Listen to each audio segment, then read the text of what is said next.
Salut tout le monde, nouvelle vidéo, et comme je ressors d'une période assez chargée, je me suis dit que j'allais redémarrer en douceur, sans prise de tête, un truc pas trop compliqué, une petite mise en bouche quoi.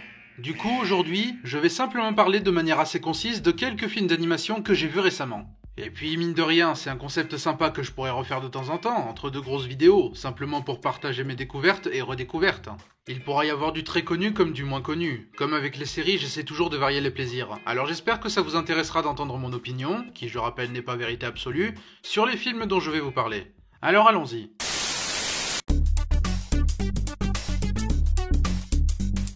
On commence avec un film dont je dois la découverte à un ami qui se reconnaîtra.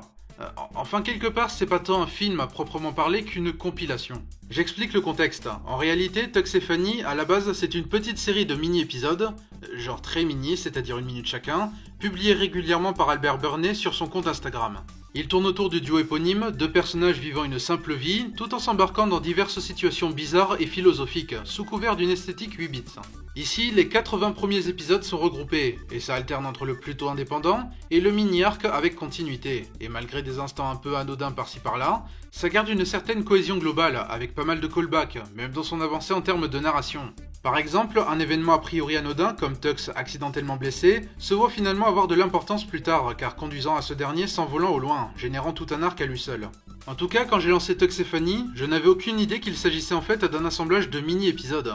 Mais je m'en suis très vite douté. Ce côté compilation constitue, je pense, la grosse faiblesse de Tux et Fanny en tant que film. Parce que les petits bouts le constituant sont assez fascinants à regarder, tournant sur une mécanique faisant s'épouser l'abstrait et le simple. Ça use son esthétique 8 bits et entre guillemets vieillotte à des fins créatives en lui injectant bien d'autres techniques pour expérimenter joyeusement, tout en faisant en sorte que ça trouve bien sa place. L'œuvre joue avec son surréalisme ambiant et avec les deux personnages éponymes qui sont comme portés par le courant des choses. Ce sont des tranches de vie si absurdes qu'elles en sont presque mignonnes, à l'image du duo toujours uni face au morbide et à la bizarrerie. Parce que bizarre, ça l'est. Parfois ça a même des airs d'une version sophistiquée d'un cutaway des Griffins dans l'exécution. Alors je me suis pas senti aussi stupide depuis la fois où je t'ai accidentellement fracturé le bras après avoir joué à un jeu vidéo. Mais ça a toujours ce petit truc qui fait que ça reste plus fascinant que gratuit. D'ailleurs quand j'en ai discuté avec mon ami, il m'avait parlé du côté bootleg de dessins animés pour enfants de l'œuvre. Le genre de bootleg plagiat dont des pays comme la Russie peuvent en sortir de temps en temps, tout en faisant en l'occurrence la satire de dessins animés en mode lavage de cerveau.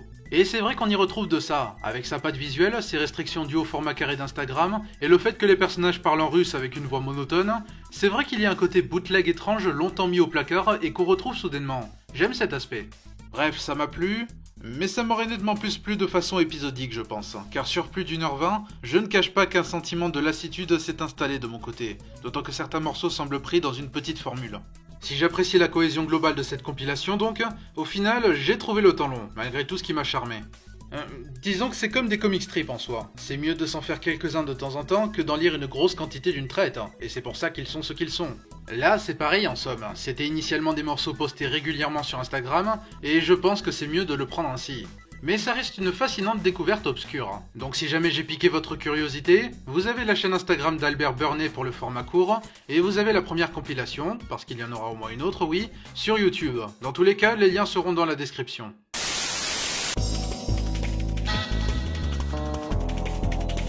On passe à un film d'animation adapté d'une BD franco-belge du même nom, de Christian Volkmann, ou selon Sens Critique, de Christian Volkmann et Christian Volkmann.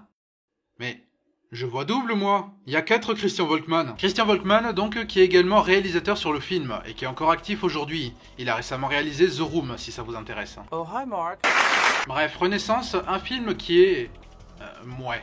Bon, il est tout à fait correct, entendons-nous bien, mais il est comme scindé en deux, avec un aspect sur lequel il se révèle très convaincant, et l'autre où, sans échouer complètement, il enthousiasme moins.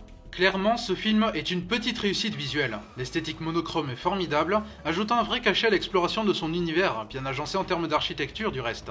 Ça fait pas mal comic book type Sin City ayant pris vie, et ça fonctionne bien. Après, le côté comic book ayant pris vie, justement, peut desservir ses atouts visuels ou lui donner une allure de vitrine pas assez approfondie.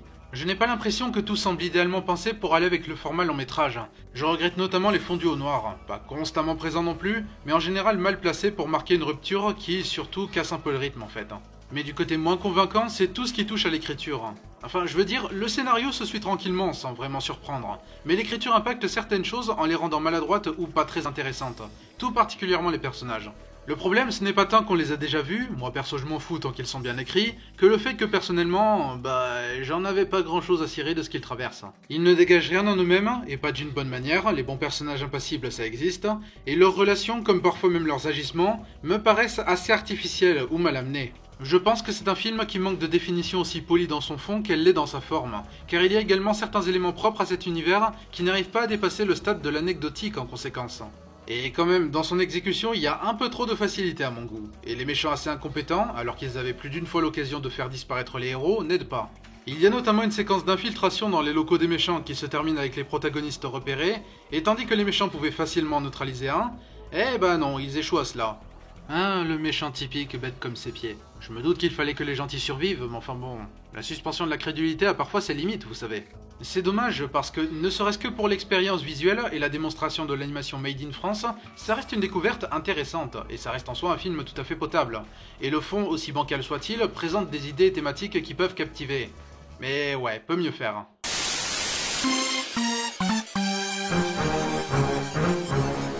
J'aime vraiment la tournure que semble prendre Sony Pictures Animation, devenant un studio dont les prochaines années s'annoncent très prometteuses, après un parcours des plus inégaux depuis ses modestes débuts. Les Mitchell contre les machines suit la lignée de leur bombe inattendue Into the Spider-Verse, mais pas juste pour son visuel pulp et non conventionnel pour les films d'animation à gros budget. Parce que tous deux ont l'âme qui faisait défaut à pas mal de productions du studio avant elle, et j'espère que ça continuera à se manifester à l'avenir. Une chose est sûre, l'animation mérite toutes les louanges reçues. Elle est toujours fun, trouve une mise en scène à la hauteur, et elle n'est jamais gratuite, épousant le point de vue de la jeune Katie Mitchell au moment pertinent. L'animation s'adapte en fonction du point de vue, et elle est également riche en détails. C'est vraiment un régal visuel. Ce n'est pas la seule chose faisant des Mitchell contre les machines l'un des films d'animation les plus réjouissants de récente mémoire. Réjouissant dans la mesure où j'en suis ressorti avec une pêche d'enfer. Combinaison du talent de Phil Lord et Christopher Miller à la production et de Michael Rianda et Jeff Rowe, ancien artiste sur Gravity Falls, à la réalisation et au scénario, l'ensemble est entraînant en diable. Il esquive un trop gros focus sur la technologie, s'en servant intelligemment pour qu'elle puisse épouser une histoire plus modeste de famille dysfonctionnelle, avec ses petites égratignures jubilatoires sur notre société par-ci par-là malgré tout. Ça parle à la fois à mon faible pour les histoires complètement délirantes et pour les histoires terre-à-terre, identifiables et humaines. Car déjà, le film est hilarant, bourré de bonnes répliques, de gags de tout type, et je veux qu'on donne une récompense au génie qui a eu l'idée de donner la voix délicieusement british d'Olivia Colman au bad guy du film. Et sinon, j'ai lu des remarques négatives envers les moments du film s'apparentant à des mèmes ou mimes, enfin peu importe la façon dont vous voulez le prononcer. Mime! Mais encore une fois, je trouve que c'est le genre de choses faisant épouser le point de vue de Cathy. Et je comprends qu'on n'y adhère pas, hein, mais ça me semble plus que le film qui ferait juste pause pour placer un Mime! C'est une façon de célébrer l'amour pour la créativité, s'accordant avec l'envie de Cathy de faire dans le cinéma, mais débutant par des œuvres amateurs compensées par l'imagination, comme pas mal de cinéastes en soi. Donc j'apprécie le regard conciliant du film envers ça. J'aime donc que ce film soit à la fois hilarant de bout en bout et terriblement humain, mettant ses personnages imparfaits sur un pied d'égalité, tous avec leurs points valables et tous avec leurs irresponsabilités. Certains plans combinent ça avec l'humour de façon astucieuse. On s'en doute, ces imperfections feront la force de ces personnages, finissant par tirer avantage de leurs défauts, encore une fois avec une certaine ingéniosité scénaristique. Ingéniosité se retrouvant aussi dans la façon dont le film exploite ce choc entre la génération portable et la génération pré-technologie, entre une fille et son père ayant perdu leur communication et refusant de voir les choses avec le regard de l'autre. Les thèmes identifiables sont bien exploités, je me suis retrouvé dans plusieurs d'entre eux d'ailleurs, et on y retrouve la célébration du Weirdo Power, qui semble devenir de plus en plus le statu quo que l'exception à force de voir des œuvres le célébrer, ce qui n'est pas pour me déplaire. Ici, je trouve que ça marche surtout dans la mesure où les membres de cette famille eux-mêmes semblent ne pas se comprendre les uns les autres. Bref, l'ensemble est une boule d'énergie aussi attachante qu'exaltante, et c'est mon film d'animation préféré de 2021 pour le moment. Qu'est-ce que j'aurais aimé te voir au cinéma, bordel. Give me a single reason your species is worth saving. We've got balls!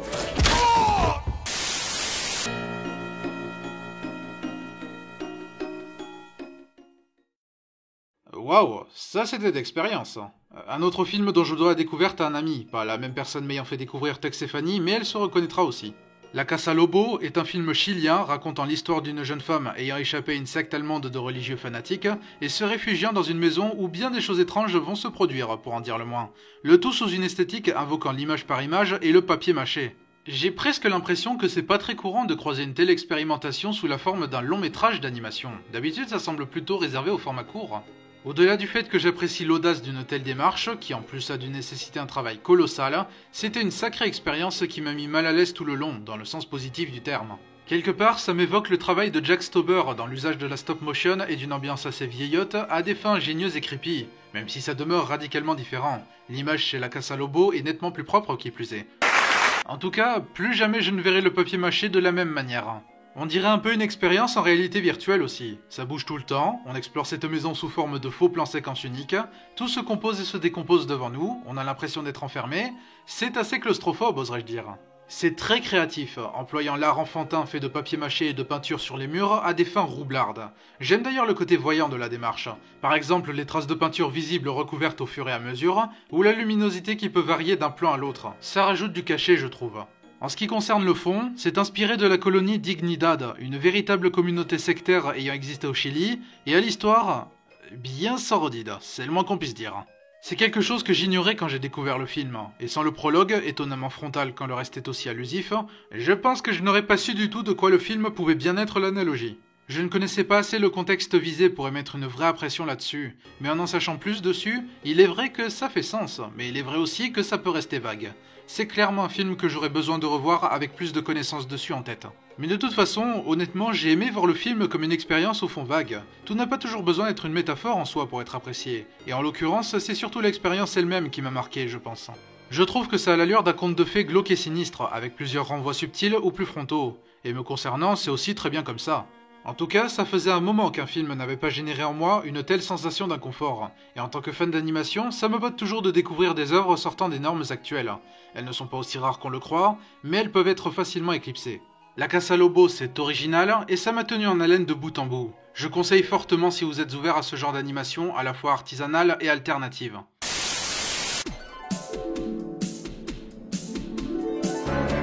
Vous vous souvenez de ce que je disais sur Tom et Jerry, la course de l'année ?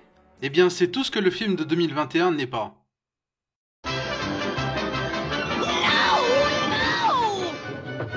Alors, certains d'entre vous sont peut-être en train de me dire « Franchement, à quoi tu t'attendais ?»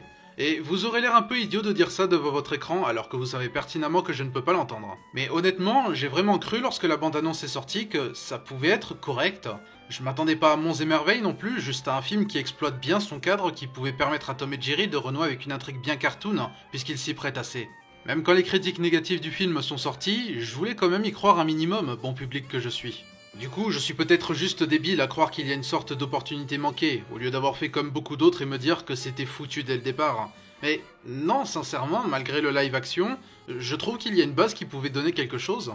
Mais les erreurs du passé n'ont pas été comprises, ou ont été volontairement snobées. On a le cliché du mauvais film Tom et Jerry, couplé au cliché du mauvais film type mélange entre animation et prise de vue réelle.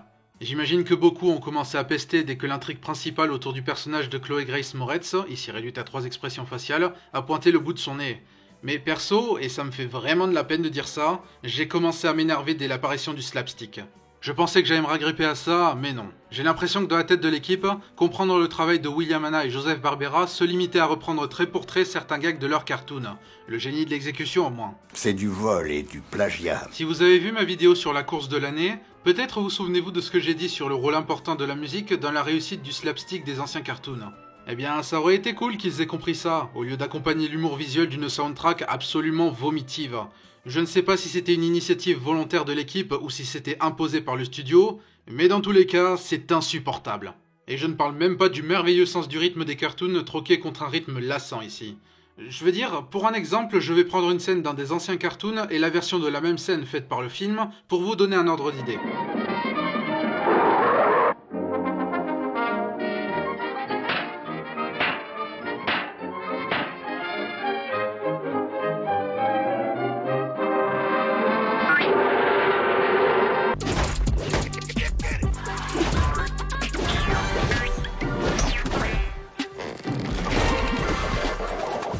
Je ne cherche pas à imposer mon avis bien sûr, mais je pense clairement qu'une version a une exécution infiniment plus drôle que l'autre. Alors après, je respecte le travail des animateurs qui font clairement du mieux qu'ils peuvent pour retranscrire le slapstick de Tom et Jerry, et c'est là où le film s'en sort le mieux d'ailleurs selon moi. Loin d'être irréprochable, l'animation semble tout de même montrer le passage d'un nouveau palier dans l'exploitation de l'animation CGI, ici se retrouvant affublé d'un côté 2D bien rendu, si pas toujours intégré de façon harmonieuse. Côté écriture par contre, c'est un véritable enfer, au-delà du simple fait que ça finisse par être Tom et Jerry forcés dans l'intrigue, au lieu de l'intrigue impliquant Tom et Jerry, avec de surcroît une absence totale de logique quant à son univers.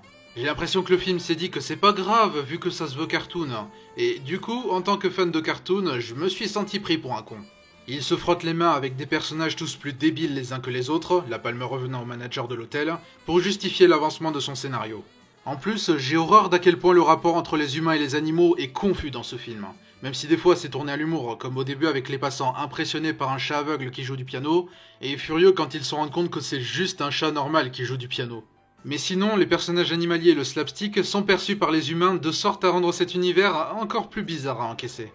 Le film de 92 avait peut-être fait l'erreur de faire du duo des personnages à la Disney, mais au moins ça justifiait la façon dont ils étaient perçus par les autres personnages. D'ailleurs, les gens se plaignaient de Tom et Jerry qui parlent dedans, mais franchement, moi je prends ça quand vous voulez, à côté de ce film qui nous inflige une vision de Tom qui chante en autotune. Don't you know, baby? Child, don't you know, baby? Oh, don't you know, baby?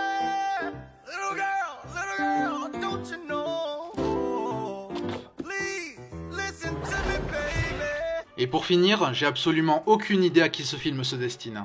Aucune. C'est tellement traité par-dessus la jambe qu'on dirait l'archétype du film pour enfants condescendant envers eux, mais avec des thèmes qui ne parleront qu'aux millennials. Les 10 thèmes en plus qui ont un fond louable en soi, notamment prouvé par l'expérience au-delà du CV, mais dont l'exécution est tellement catastrophique qu'on dirait que le film renvoie quelque chose de plus irresponsable. Bref, moi j'ai détesté le film. Je trouve qu'il n'a aucun focus de A à Z, je le trouve agaçant, et je sais qu'il y en a qui ont apprécié, et je respecte totalement, c'est certainement pas moi qui ferai une leçon sur les goûts, mais j'ai été franchement déçu sur le coup.